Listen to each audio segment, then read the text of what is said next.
Live from the Paul W. Ogle Cultural and Community Center at IU Southeast in New Albany, the final Indiana U.S. Senate debate, sponsored by the Indiana Debate Commission.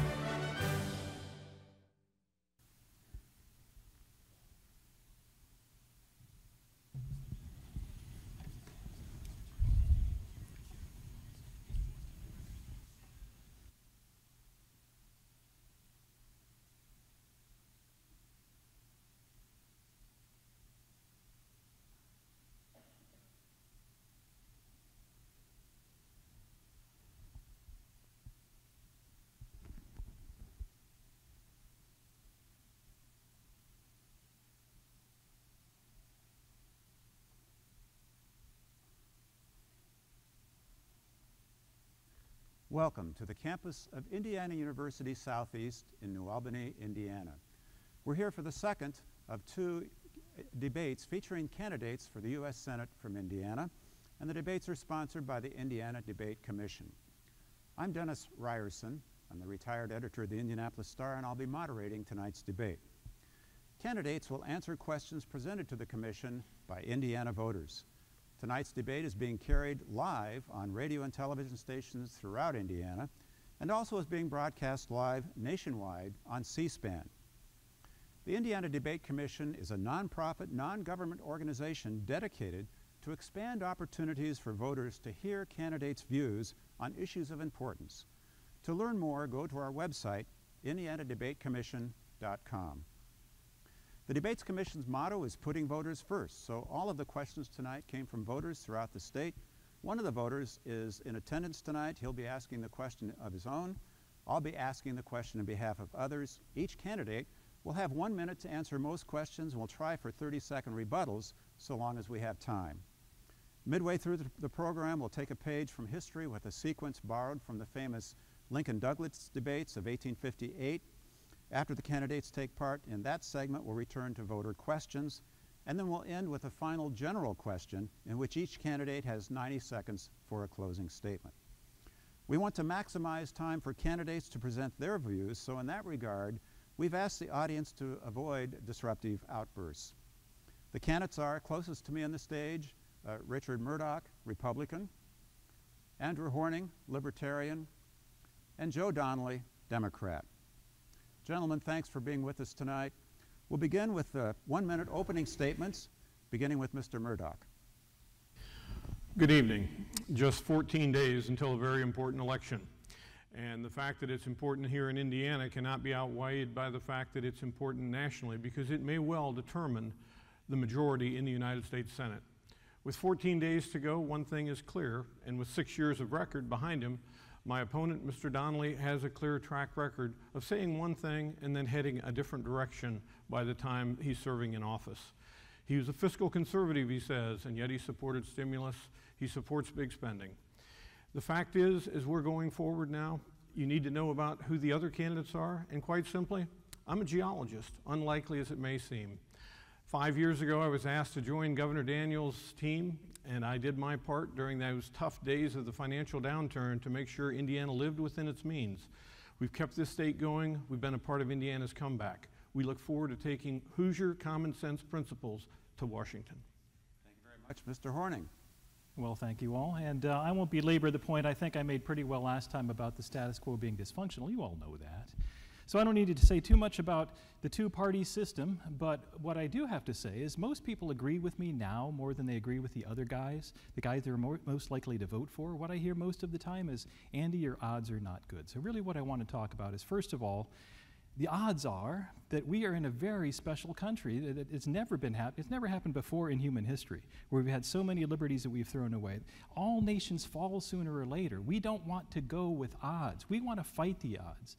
And the fact, I think, right now what you see is an opportunity to do something that all of us have wanted to do for a long time. You can say no to all the above and vote for something other than the two-party system. That's the option I'm putting on here. I'll talk more specifically about what a constitutionalist is in this race and what that really means, but I think what you all need to know is that there's something we need to deal with before we get to ideology, and that's we've got a crony network running the country. Mr. Horning. Mr. Donnelly. Thank you very much, and I appreciate the chance to be here with my friends. The question is, who'll be a strong, independent voice fighting for you? I have always been that way in my service. I voted for $2.4 trillion in spending cuts, voted for a balanced budget amendment, support the Keystone Pipeline. Those are things that we need to do in our country. My opponent, Mr. Mourdock, said that the highlight of politics for him is to inflict his opinion on other people. For me, it's the chance to see a veteran come home and get a good job. It is the chance to see our auto workers be able to go to work every day because we stepped up to rescue those companies. Senator Lugar and Senator Bayh have had it right. It's not about politics. It's not about the left or right. It's about America. They say I vote with the Democrats 70% of the time. I vote with the Republicans 60% of the time. But I vote for Hoosiers 100% of the time. Thank you, Mr. Donnelly. Now we're going to turn to questions from voters. And our first voter present with us tonight is Andrew Rudd. He's a senior at West Lafayette High School.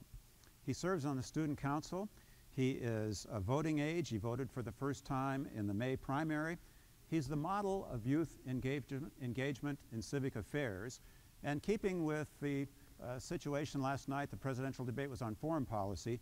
Andrew's question is about foreign policy. Andrew, welcome. Please ask your question.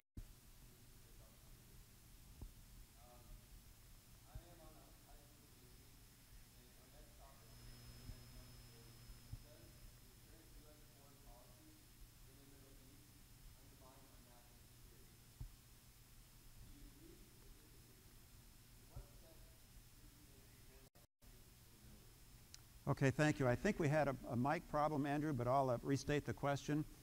Andrew said, does current U.S. foreign policy in the Middle East undermine our national security? Do you agree or disagree?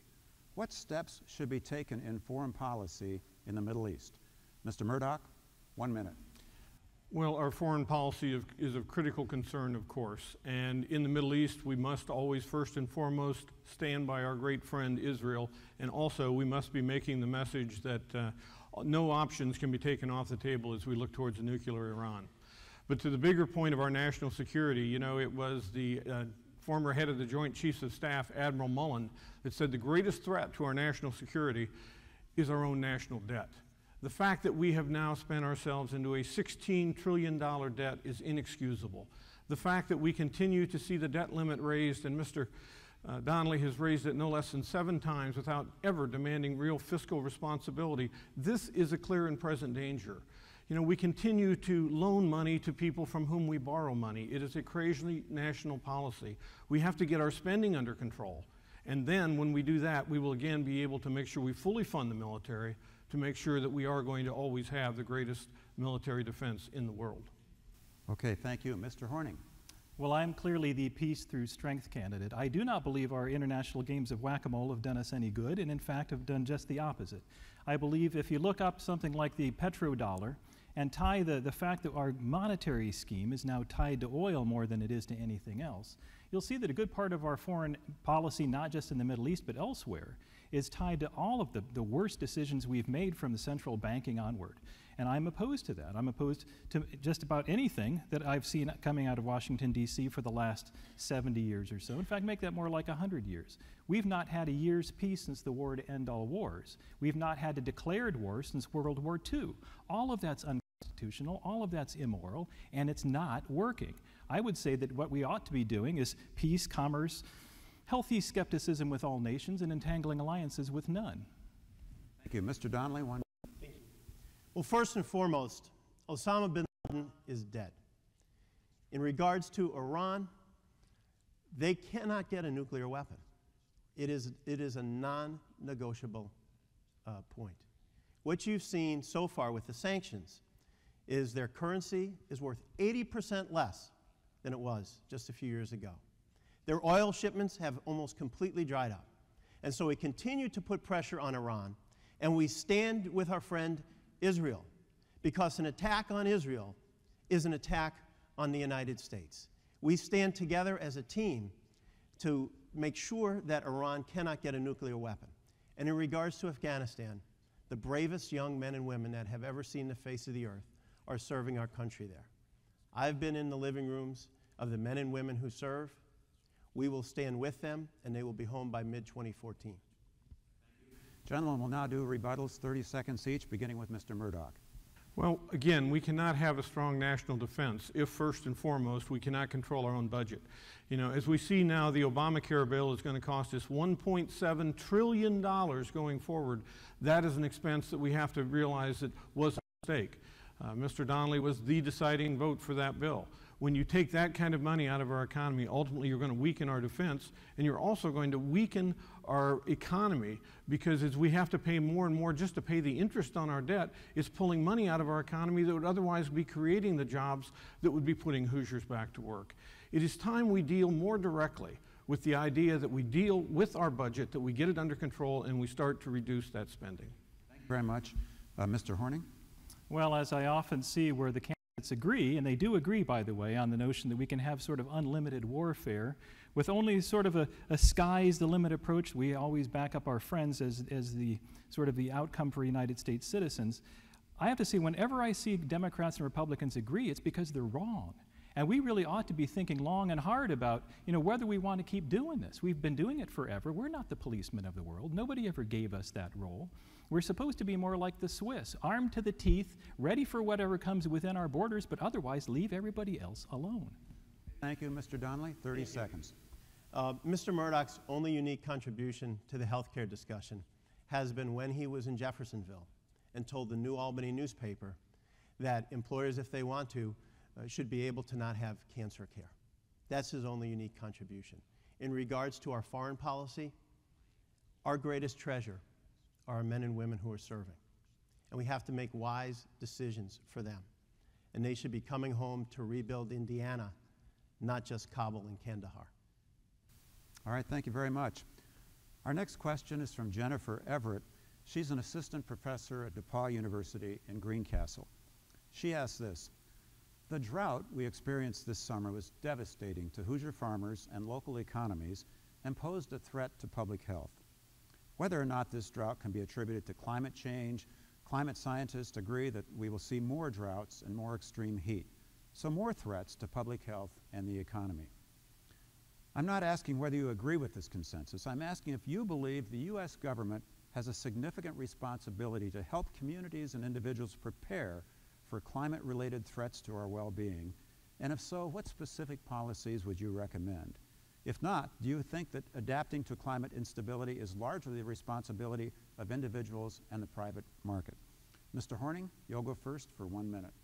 Well, I'm glad she kind of first dissected out what has become more political science. You know, it's more political discussion than it is science to talk about climate change. We don't know what a correct temperature is, but I do believe that there is a valid role for the federal government in protecting unownable resources. So I do believe that there is a very strong role that in fact is not being played out very well at all right now. In fact, crony capitalism being what it is, has made it awfully difficult for people to actually seek some kind of compensation for when a company builds a plant right next to your farm and starts belching smoke into it, reducing your property value. We should have more recourse than we do in courts of law. Unfortunately, the taxation, regulation, litigation that these guys have been giving us for the last 100 years have made it very difficult to hold large corporations accountable, because they are, of course, the biggest campaign contributors. We should be following the money on this and not thinking it's inconsequential that you have millions and now billions and trillions of dollars going into campaigns. Do we think that that does not come without strings? And when it comes to environment, that's serious. Thank you. Mr. Donnelly, 1 minute. Thank you. The first thing we should have done is pass a farm bill. And I fought on the floor night and day to pass that farm bill, to stand up for Indiana's farmers. My friend Mike Shooter with the Indiana Corn Growers Alliance. Mike and I were shoulder to shoulder trying to get this done, and the Tea Party folks in Congress wouldn't put the farm bill to the floor for a vote. We need to stand with our farmers. They need certainty, they need reliability, and I fought to try to get that done. And I would rather actually be voting on the farm bill right now than be here at the debate. As much as I love being with my fellow Hoosiers, we need to get the farm bill done. In addition to that, in regards to the energy piece, we need all-in-American energy. Clean coal is a big part of this, whether it's coal liquefaction, whether it's coal gasification. When we do these things and have American energy, we can also help clean up our environment. Mourdock. Well, there was an interesting book written a few years ago called Cool It by a Nobel Prize-winning economist. He made the point that for all the money we could put into fighting global climate change, that in fact those dollars could be much better spent just providing basic water, basic sanitation to people around the world to certainly increase their standard of living.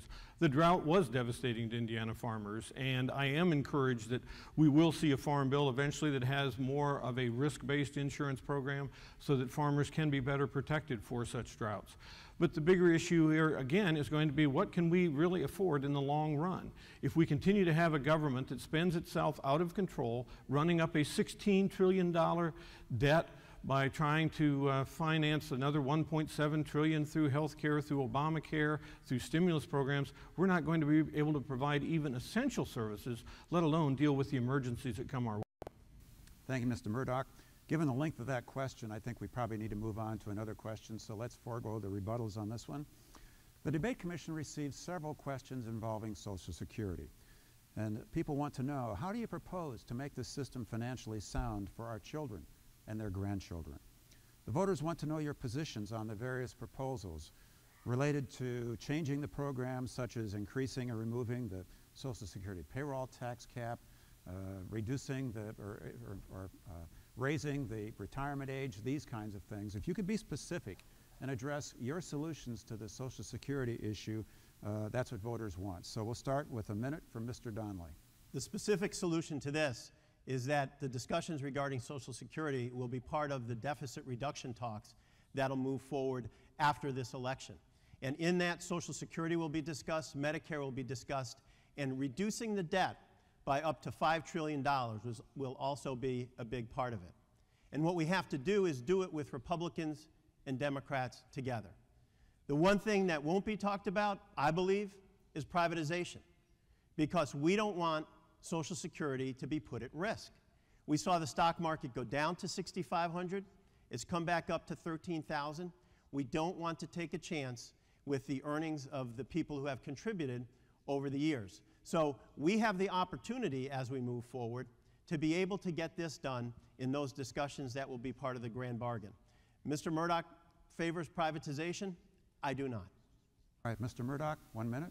Well, first of all, let's put Social Security and Medicare in that same bucket, because the fact is the Obamacare bill that Congressman Donnelly said he read before he voted on it, and I give him credit because not many congressmen did that. He said he did it. I take him at his word, and I'm sure it cured insomnia if he had any. But the fact is that bill took $716 billion away from Medicare. It takes money away from those who would be providing those services. We need to deal with both Social Security and Medicare, and we need to start with this fundamental principle. If you're over the age of 55 on the day the decision is made, the reform comes, nothing changes for you. I think all Republicans and all Democrats agree largely on that point.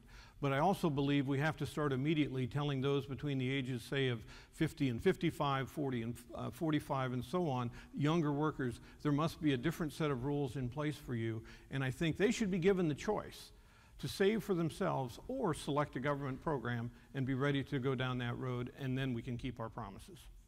Thank you. Mr. Horning. Speaking of fundamental principles, I'm actually operating on one that says that if you buy something with somebody else's money, then it really isn't yours. Now, what we're doing right now is mortgaging our children's future deep, deep into the future, trillions and trillions of dollars. We have unfunded liabilities going up to like $220 trillion by some estimates. The $16 trillion is serious enough.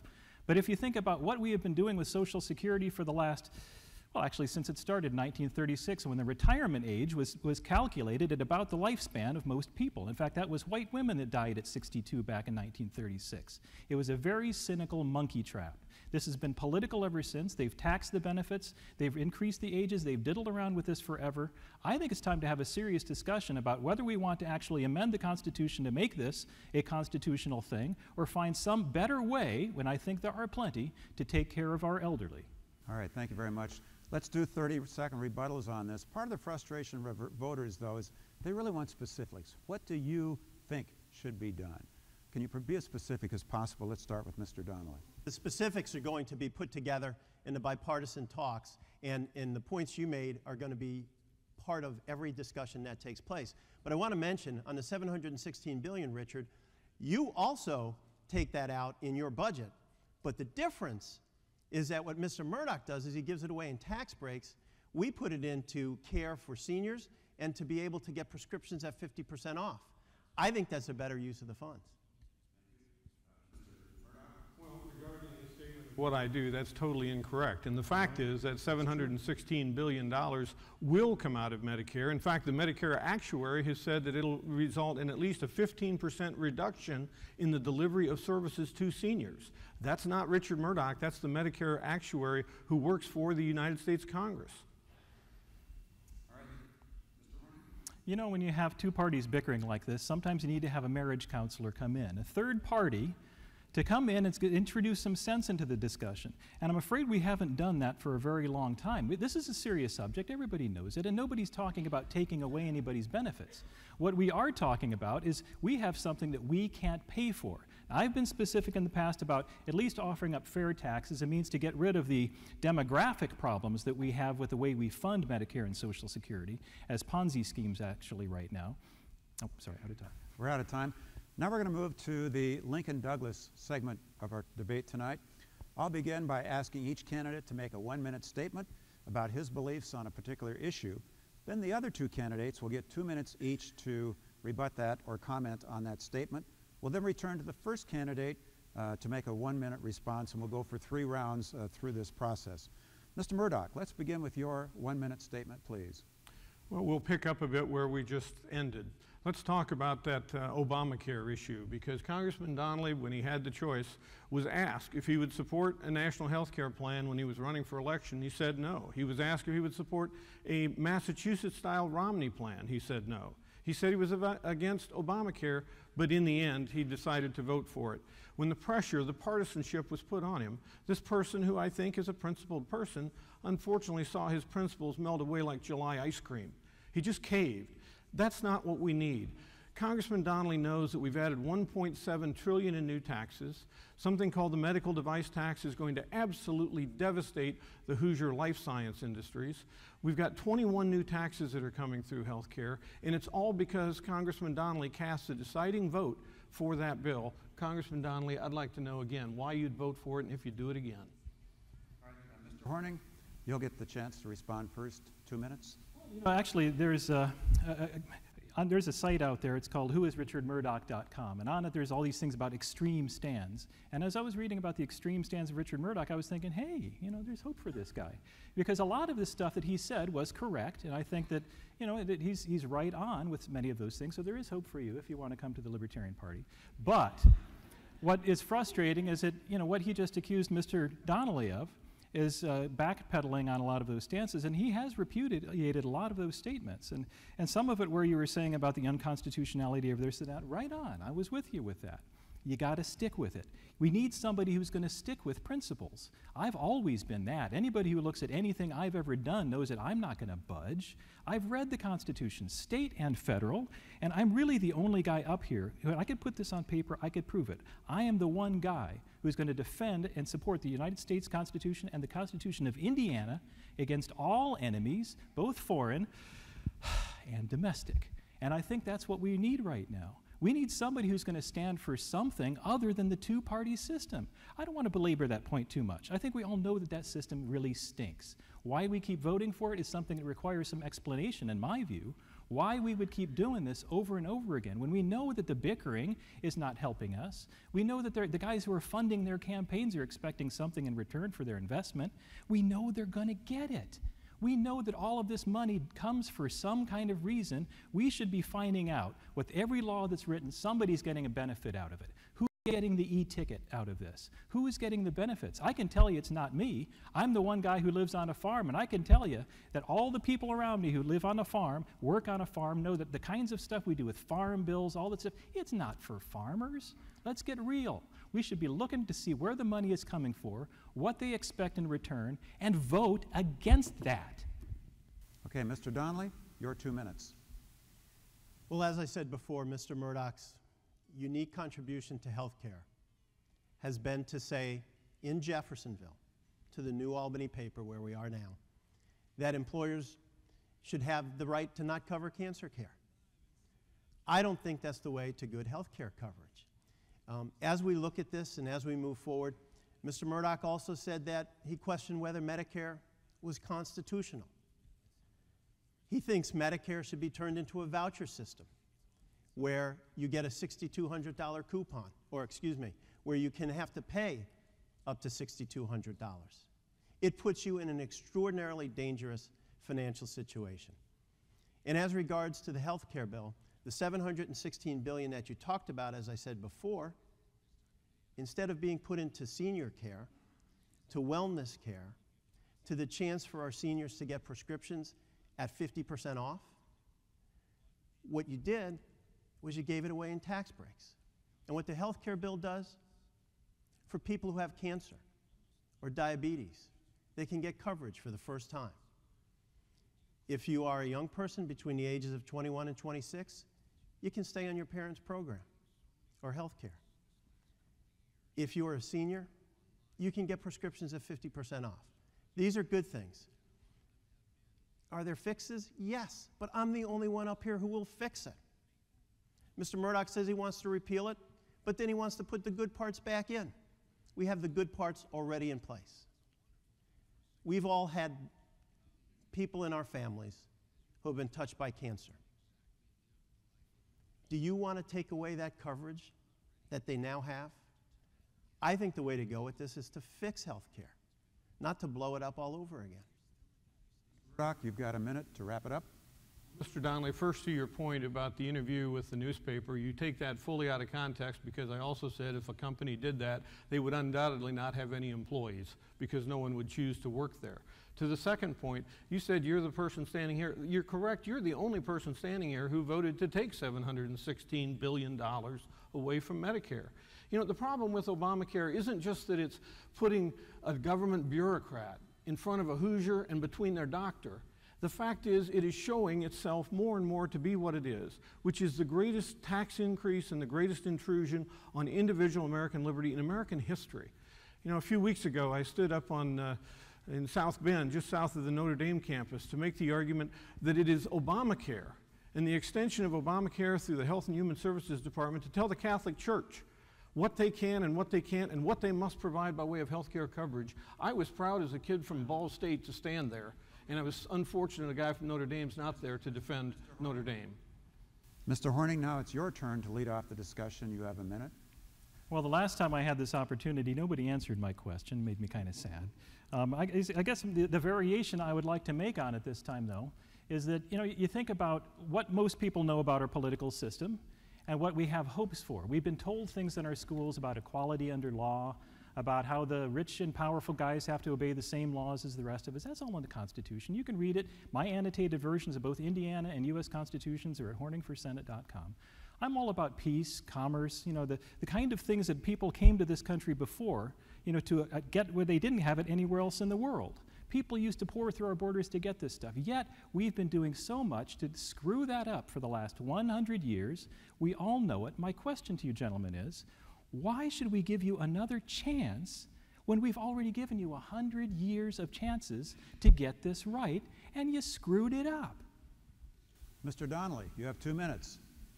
What has created so much of the problems in Washington is the attitude of partisanship, of bickering, of constant fighting.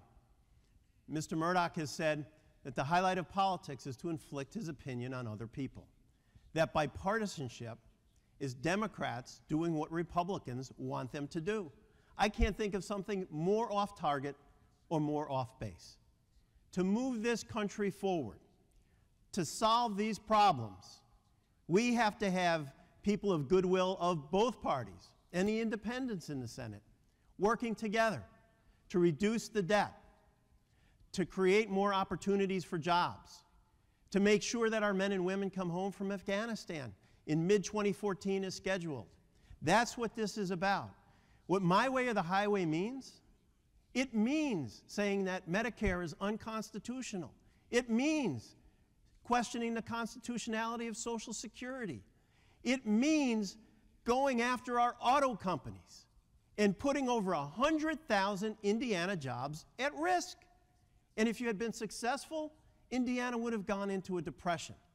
I fought nonstop, not only because those jobs were important to our economy, but because those were real families.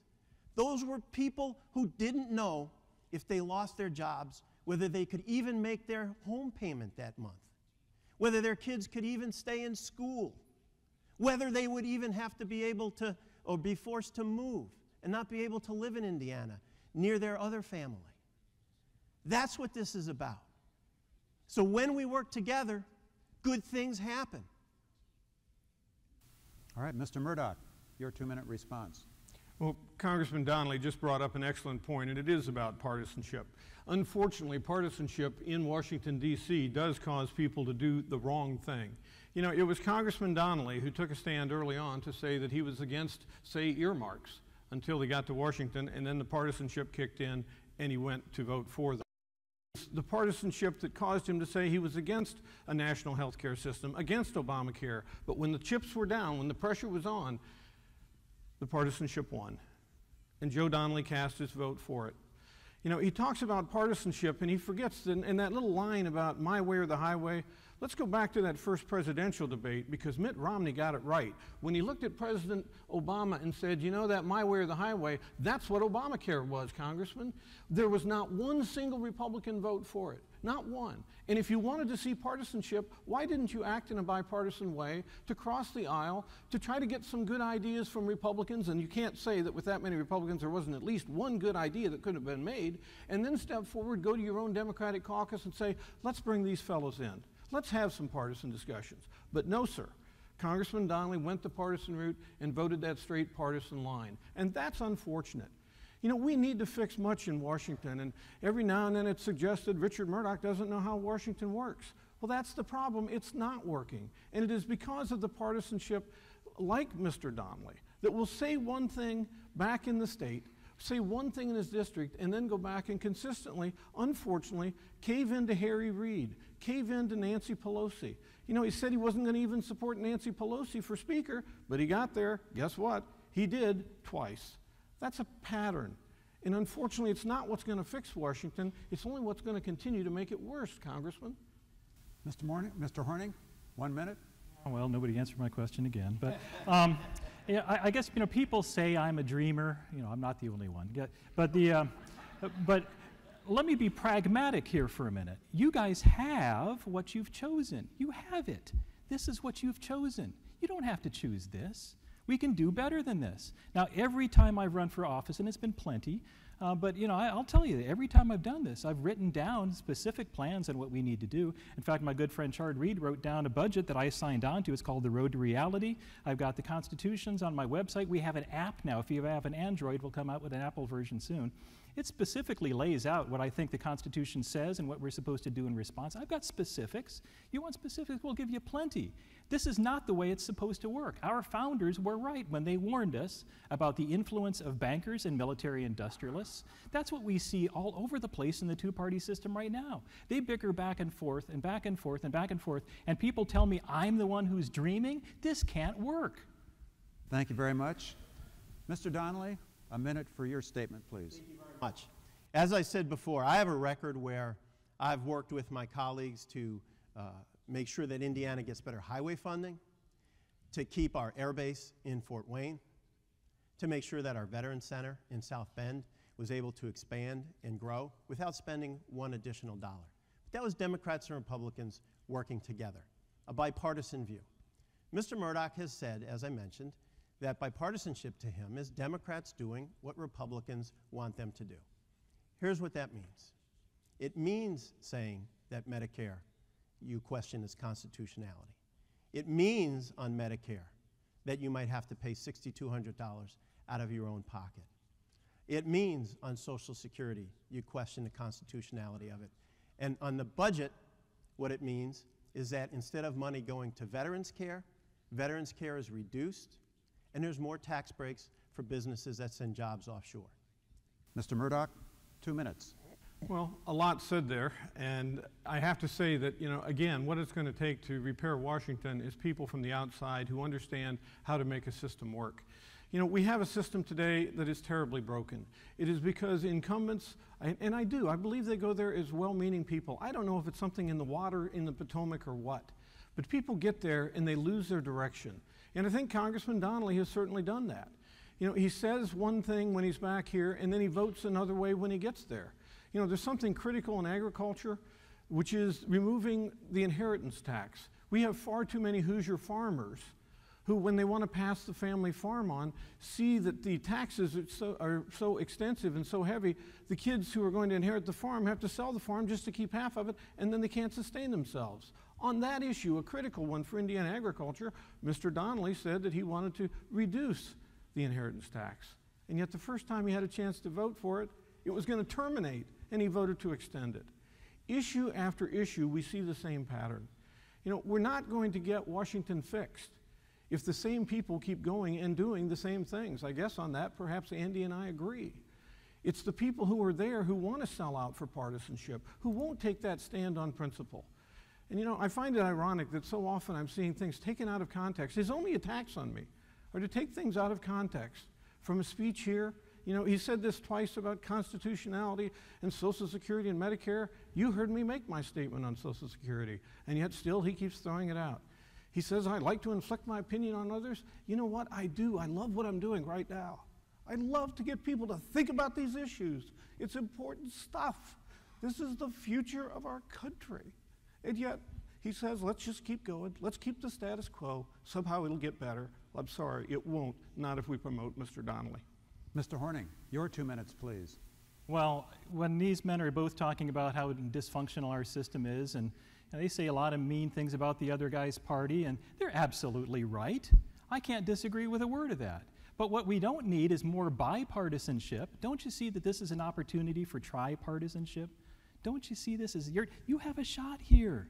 I'm not so dangerous. I'm only one voice in 101/2 the Legislative Assembly. I'm not going to turn your world upside down. Well, let me take that back, though. If you vote for me and I win, what do you suppose is going to happen in Washington, D.C.? Can you imagine the shudders that go through when a guy with no money gets elected? Just think about how that's going to work. Now, I'm going to give you something, Mr. Mourdock. There are good Republicans. I've met lots of them. I think you're one of them.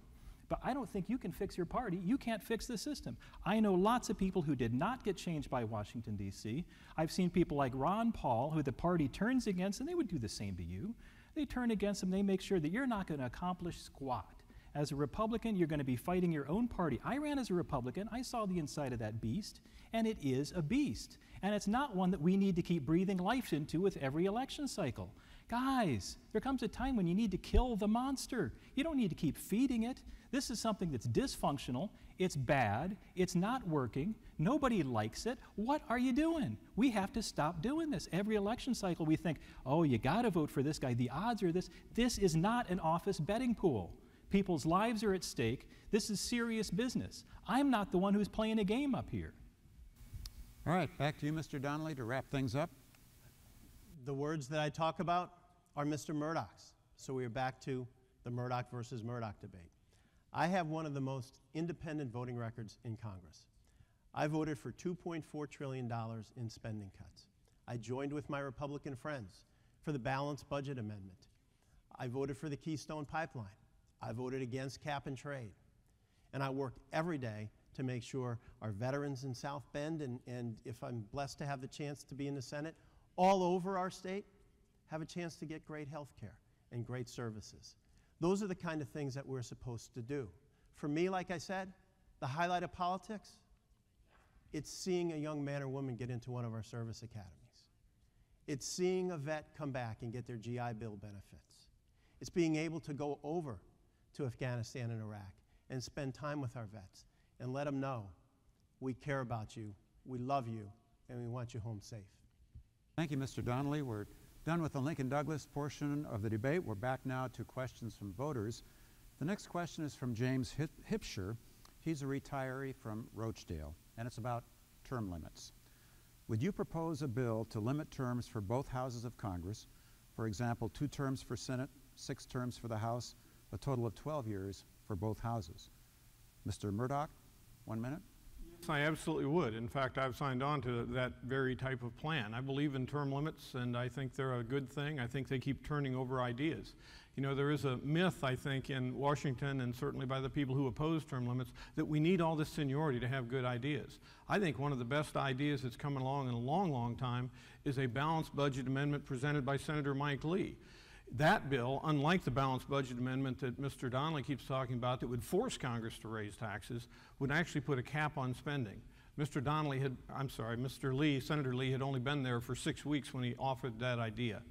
You know, not only do I believe and would I support a constitutional amendment to limit terms, I've imposed such terms on myself.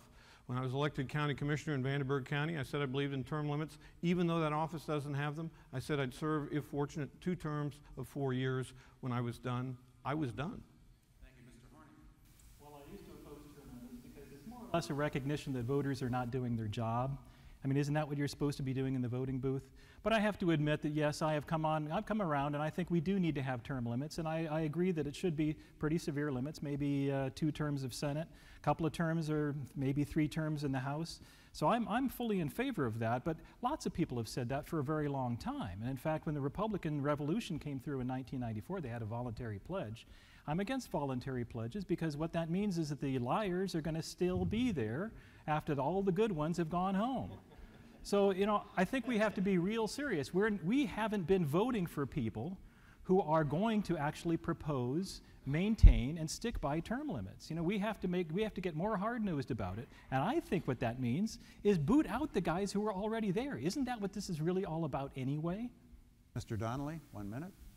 I think term limits would be fine. I have served 3 terms in the House and have said, you know what, I've done work to try to save our auto industry, tried to stand up for our vets, worked for the state of Indiana, and hope to have the privilege to serve in the Senate. And if I have the privilege to serve in the Senate, I would think that if I was fortunate enough to win, 2 terms would be plenty. And then it's time to come back home to Indiana. So I think it's a program that can work. But I think also, even more than term limits we put on ourselves or some legislative term limits, it's the people who make that decision. By going to vote, by listening, by studying the issues, by calling your legislators. That's how you can be the most engaged. And the people are the ones who determine who represents them. We're just the hired help. Let's continue this discussion. 30-second rebuttals each. This is a hot-button issue with a lot of people. Mr. Mourdock, 30 seconds. Well, it is a hot-button issue, and it well should be. You know, we do see the same people going back time and time again, and I think there is a staleness. You know, I mentioned being a county commissioner and having served there 2 terms and then voluntarily stepped aside. I started to realize after, say halfway through that 2nd term, that I was seeing things a little bit differently. I was becoming part of the system, not there to fix the system, but just becoming part of it. I think if you keep bringing in new people, you've got a little more of an edge there to keep filing away on a system that needs to be well sharpened. Mr. Horning. Oh, I absolutely believe that we should bring in new people. You know, once again, the solution is pretty much me. You know, we have so many times when it comes up where the partisanship or the fact that people have been around in office for 100 years, you know, that we as voters have to understand that we are both powerful enough to fix this and accountable for the result anyway. We own this country. We can't delegate away our responsibility anymore. If there's one thing our founders gave us, it's no excuse. Donnelly? The greatest wisdom that we get in this job is from you. In the backyards of Indiana, on the factory floors of Indiana, at the supermarkets in Indiana. We are, as I said, the hired help. You are the bosses. We work for you. You have the wisdom to tell us what to do in this job. And there's a whole lot more wisdom at home than out in Washington. And on the left and on the right, all they do is fight. Here at home, it's Hoosier common sense. Thank you. The issue of abortion and contraception continue to divide the country, and questions we received from voters reflected that divide. For example, one voter wanted to know your position on a woman's right to abortion, but not only that, but to contraception and other reproductive health services and whether government should provide those services. Another asked if you believe that life begins at conception, and in that person's view, what would you do to protect the babies who could be aborted during your term in the Senate? So where do you stand on these issues? Mr. Horning. Oh boy, you can imagine this is going to be a tough one. And all of us up here have said we're pro-life. But what does that really mean in terms of a federal legislature? You know, there's not really any authority granted to the federal government in matters of even murder. You know, that is a state-level crime, and unless it crosses state boundaries, it's really not supposed to be a federal matter. In fact, I've said, you know, just on constitutional grounds, I would have to oppose Roe v. Wade being treated as law. It's not. It was an unconstitutional ruling, and the laws that have been written subsequent to it and under the color of it have been wrong. But, you know, we have been doing so badly for so long that we've kind of forgotten how many other rights are being trampled on with this. Men don't have any concomitant rights over their own baby. You know, we expect that, you know, you can't just say no to child support, for instance. We've gotten so lopsided with looking at this as only a woman's issue, we forget that there are all kinds of ways around this where we can make it easier for people to adopt children. There are lots of things we can do better than what we're doing right now. But as a federal legislator, I got to tell you, there isn't that much that I could do. Thank you. Mr. Donnelly? I believe in pro-life. I believe that life begins at conception. The only exceptions I believe in are for rape and incest and life of the mother. In regards to contraception, I believe women have a right to access quality health care. At the same time, I believe that religious institutions have a right to not go against their own religious beliefs. We can't ask them to do something they simply cannot do. And so, how do we make sure that a woman has the right to that quality health care while at the same time protecting the rights of the religious institutions to not violate their own beliefs? And that's what we're working on right now. Many groups, many of them in the Catholic Church, which I'm a member of, have filed suit. They have every right to file that suit. I am working on a legislative solution to it. There is also work being done on the judicial side, and we are trying to get an executive solution to this as well. Thank you, Mr. Mourdock. You know, this is that issue that every candidate for federal or even state office faces, and I too certainly stand for life. I know there are some who disagree, and I respect their point of view, but I believe that life begins at conception. The only exception I have to have an abortion is in that case of the life of the mother. I struggled with it myself for a long time, but I came to realize life is that gift from God, and I think even when life begins in that horrible situation of rape, that it is something that God intended to happen. You know, Mr. Donnelly's comments about Obamacare and what's happening there, trying to reform it, that's good to reform it, but it should not be here in the first place. You know, the fact that we have the Catholic Church and so many institutions having to file a lawsuit to get their basic freedom that I thought was guaranteed under the Constitution, the practice of your religion, that now there has to be an amendment put forward to somehow bring that about. If the law had never been passed, that lawsuit wouldn't be in place, and religious freedom would not today be in question. All right, let's continue with rebuttals. Mr. Horning, 30 seconds. Well, it's my experience where you have people drawing up sides, pro and con, so vehemently, there's usually a lot of misunderstanding, and there's no real winning this issue. Unfortunately, it's one of those that, you know, it's an outcome of something terrible happening sometimes. And it's, you know, dealing with mistakes, it's dealing with rape, it's dealing with life situations that nobody wants. In a minute, we really can't do very much justice to this, but I also got to tell you, as a federal legislator, you know, I would not be able to do justice to this. I'm just telling you right now, I would fail in what I would try to achieve. All right, thank you. Mr. Donnelly? My Catholic faith has guided me on this issue, and I know their faiths have guided my friends who are up here as well. I just want to mention one thing real quick. We have a neat program back in my hometown. It's called the Women's Care Center. And what they do is to provide a positive alternative. For women who are pregnant, they have an opportunity for a place to live, a place to be cared for, somebody to know that you have people who care about you and love you and want to help you in any way during your pregnancy. Thank you. Mr. Mourdock, 30 seconds. Well, very short, less than 30 seconds. Obamacare has caused this issue of religious freedom, ordering the Catholic Church, ordering institutions that find it morally objectionable to provide contraception care, to even provide abortifacients. That goes against their basic faith, and it's wrong. Mr. Donnelly, unfortunately, and I respect him and his point of view on this issue, but it was Obamacare for which he cast the deciding vote that caused this argument to surface in the first place. Thank you. Move to our next questions from Craig Reasoner. He is a retired teacher and a historical interpreter from Indianapolis. His question is this: Are you hoping to serve in the office of U.S. Senator, or as you are hoping to serve in the office of U.S. Senator? I would like to hear your stances on gun control and same-sex marriage. For time reasons, we'll need to be quick on this. 30 seconds, Mr. Donnelly. I will just make the quick reflection that that's quite a combination in one question. In regards to gun control, I believe in the Second Amendment. It is in our Constitution. People in our country have a right to bear arms. And in regards to same-sex marriage, I believe that marriage is between a man and a woman. Thank you very much. Mr. Mourdock? I have an A rating with the NRA, also believe one man, one woman. All right. I actually don't have any rating from the NRA. I don't think they would rate me because I'm actually the constitutionalist who goes for all of our rights, not just the Second Amendment. And of course, I'm in favor of the right to keep and bear arms. But I guess I have to say, just in answer to, what this is really all about is, do we really have any rights at all? When it comes to, we divide this up into a Second Amendment and say, I'm for the Second Amendment, I'm against the First Amendment in some parts, I like certain parts. Oh gosh, I'm already out of time, sorry. We're out of time. All right, thank you.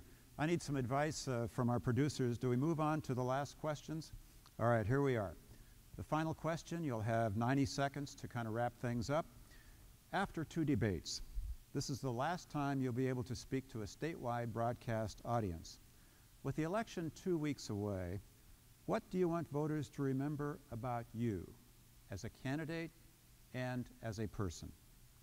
Mr. Mourdock, 90 seconds. Very quickly, I'm a person who does stand by his principles, works with others to get things done. Elections do have consequences. 60% of Hoosiers recently polled oppose the re-election of Barack Obama, and yet Mr. Donnelly endorses him and says he's going to support our thinking. We have 2/3 of Hoosiers who say we're on the wrong track. Congressman Donnelly wants the status quo to continue and go on for another 4 years. We have overwhelming numbers showing Hoosiers disagree with Obamacare, and even after he said he was not going to support it, he caved in, he fell to partisanship, and he did. I think that's not good. I've been attacked on 2 fronts. Number one, because yes, I do stand up for my principles. Those 2 specifically, it was about standing up for the rule of law and standing up for my oath of office to protect for pensioners, retired teachers, and retired cops. I stand for my principles. Sadly, if Mr. Donnelly had stood for his, we wouldn't have Obamacare today. It wouldn't be an issue. He tells us that he's Dick Lugar-like. Senator Lugar and I certainly were rivals to have the privilege to stand at this podium this evening. But tonight we stand united on this point, and that is Harry Reid cannot continue as the majority leader in the United States Senate. Still, Mr. Donnelly can't tell us whether he's going to vote for Harry Reid or not, just like he said he wasn't sure if he'd vote for Nancy Pelosi. Well, 14 days in front of an election, if you don't know who you're going to vote for to lead the Senate, perhaps you ought not be running for the Senate. I'm Richard Mourdock, and I approve this message. We need to get America moving again. We need to get this country back on track. We need to make Washington work like Indiana. Thank you. Mr. Horning? Well, I'm glad that this question allows me to finish answering the last one, because I think, when it comes to something like gay marriage, it's just another example of where we've misplaced our faith. When did we give marriage over to government? When did we give marriage, in other words, over to Caesar? There's an alternative to this in God we trust thing. There's the corollary is in politics, we do not. We're not supposed to just give everything, the care of, we've delegated charity, as if, Christ ever said, delegate personal charity unto Caesar. We've given our money over unconstitutionally to a central bank that's mostly, private bankers from all over the world. We have screwed up everything that our founders warned us about. They warned us and warned us. 12 presidents, all our wisest founders, the rule of law as written in both Indiana and U.S. constitutions, and by the way, a senator is supposed to be protecting the Indiana Constitution from federal intrusion. We have been doing such a terrible job on that. Please look at horningforsenate.com. If you look up my annotated websites and my annotated constitutions, both Indiana and federal, they are both relevant. you will find that we have been badly misled in almost every particular. Of course Obamacare is unconstitutional. Of course most of what our government does, whether it's done by Democrats or Republicans, has been unconstitutional for the last 100 years. I'm the guy who's saying, let's go back to what's proven to work better than anything that's ever been done by any human beings anywhere on earth, ever. We had something special in this country, and I want it back. Thank you. Mr. Donnelly, 90 seconds. My friends on the podium for being here with me. I do think it's sad that for Richard Mourdock, it's always politics. He talks about, well, it's important to have this party leadership or that party leadership. And this is after a year of traveling around Indiana kneecapping Richard Lugar at every chance you got. If party leadership was that important to you, you wouldn't have done that in the first place. Look, for me, the wisdom does not come from Washington. It comes from backyards in Terre Haute, and factory floors in Richmond, and diners in Rochester, Indiana, because there's a whole lot more wisdom in Indiana than there is in Washington, D.C. I get my wisdom from the people of our state and when I pray on my knees before God every night. I am a humble servant, and I do the best I can, and it's not always perfect, and that's what I tell the good Lord. And he says, just do your best. $2.4 trillion in spending cuts. Balanced budget amendment with my good Republican friends. That's what Richard Lugar has always stood for.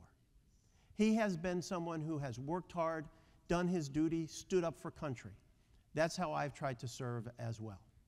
This is about our children and our grandchildren's future, reducing the debt, having our young men and women come home from Afghanistan, building a stronger, better country for our children and grandchildren so we can continue this incredible tradition. I ask for your vote. God bless you, God bless Indiana, and God bless the United States of America. Mr. Donnelly. Thank you for watching tonight's Indiana Senate debate sponsored by the Indiana Debate Commission. Our thanks to the candidates. Gentlemen, thank you so much for being here. Thank you for the voters who participated. And we want to give a special thanks to Indiana University Southeast in New Albany for their cooperation in providing the venue for this debate.